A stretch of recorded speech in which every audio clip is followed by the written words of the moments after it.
honorable judge, respect the audience, and everyone here today. Assalamualaikum warahmatullahi wabarakatuh. First of all, I'd like to thank the eminent God, and secondly, my salawat and salam always be delivered to our Prophet Muhammad sallallahu alaihi wasallam, who has brought us from the darkness to this modern era that we live in today. Because of them, we are all able to attend this contest. Last but not least, I'd like to thank the judge for giving me very special opportunity to complete this contest.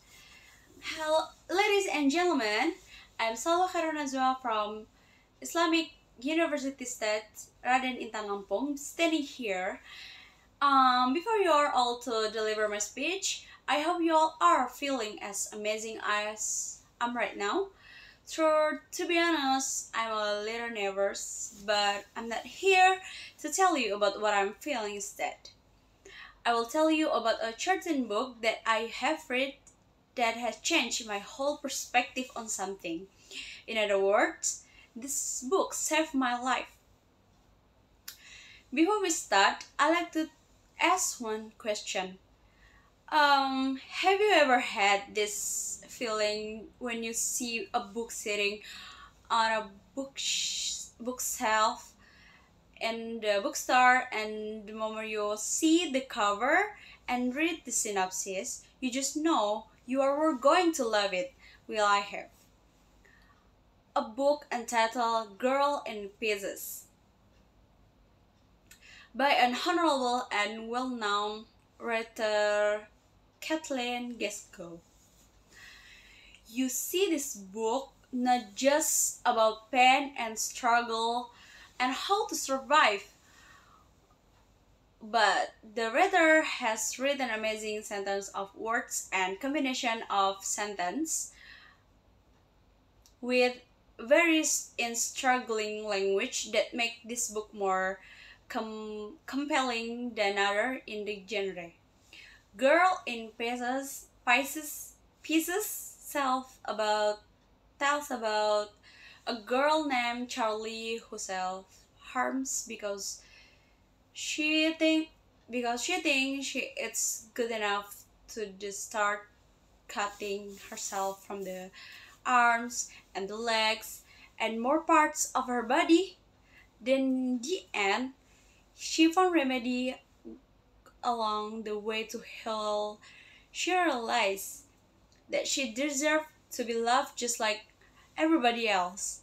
Reading this book made me get mixed feelings. Sometimes I cry and sadness and sympathy. Other times I laugh, enjoy, and sometimes I cry while I laugh.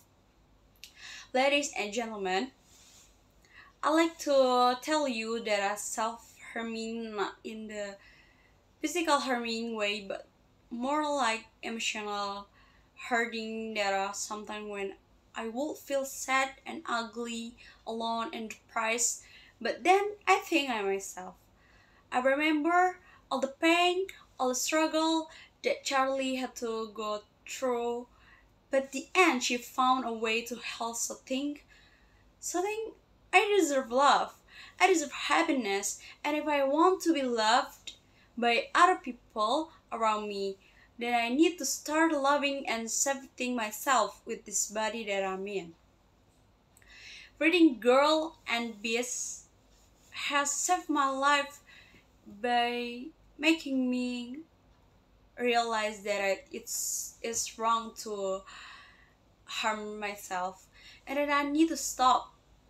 And now I feel to throw to the writer Kathleen Gesco and her book Girl in Pieces, with indirectly led me to the better path.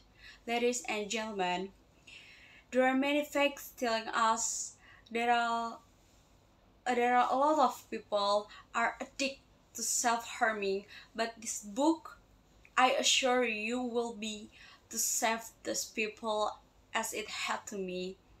Now, before I closing this speech, I like to quote one of my favorite line from Girl in Pieces.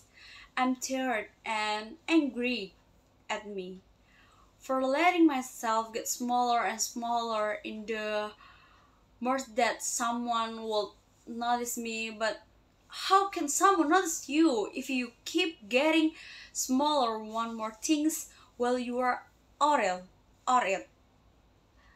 It's not about what kind of book that you read. It should be horror, romance, or even comedy that matters. It was whether or not that book can inspire you to survive and help you face all your problems with a big heart. Finally, ladies and gentlemen, that's all for my speech. I hope you all learn something new from it and enjoy it. Thank you very much for your attention. Wassalamualaikum warahmatullahi wabarakatuh.